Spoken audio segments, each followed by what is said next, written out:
गीता के छठे अध्याय का महात्म्य।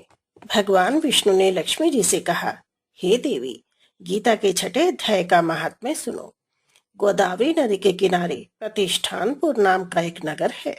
वहाँ धर्म, अर्थ, काम और मोक्ष चारों पदार्थों का मर्मज्ञ ज्ञानश्रुति नाम का राजा राज्य करता था। वह धर्मात्मा राजा पुत्र के समान प्रजा का पालन, अश्वमेघ आदि यज्ञों का अनुष्ठान, साधु महात्माओं का पूजन और ब्राह्मणों को भोजन कराता था। वह अपने धर्म कृत्यों से संसार भर में प्रसिद्ध था। एक दिन हंसों का झुंड आकाश में उड़ता हुआ उस नगर के ऊपर से निकला। पीछे उड़ने वाले हंसों ने आगे के हंसों से कहा, देखो, यह राजा ज्ञानश्रुति की राजधानी है। यह धर्मात्मा महातेजस्वी राजा अपने पुण्य प्रताप से संपूर्ण जगत में विख्यात है। आगे वाले हंसों ने हंसकर उत्तर दिया, तुमको मालूम नहीं, ब्रह्मवादी रैक्य का तेज इस राजा से भी बढ़कर है। हंसों की बातें महाराज ज्ञानश्रुति सुन रहे थे। महात्मा रैक्य का प्रभाव सुनकर उनके दर्शन की इच्छा से राजा ज्ञानश्रुति उनको ढूंढने के लिए निकले।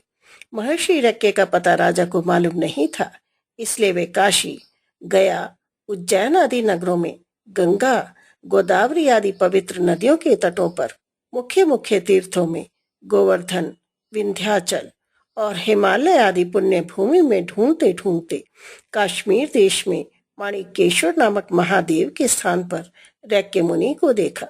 बड़ी श्रद्धा और भक्ति से उनको प्रणाम करके राजा ने पूछा, महाराज, आपका अद्भुत प्रभाव सुनकर मैं अनेक देशों में ढूंढता हुआ यहाँ आया हूँ। कृपा करके मुझे बताइए कि किस धर्म से आपको महिमा प्राप्त हुई है।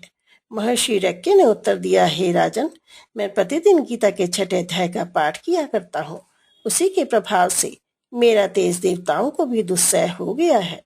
महात्मा रैक्य के मुख से गीता का यह महात्म्य सुनकर राजा ज्ञानश्रुति भी गीता के छठे अध्याय का पाठ करने लगे और उसी के प्रभाव से इस असार संसार को त्याग कर वैकुंठ धाम को चले गए। जय नारायण।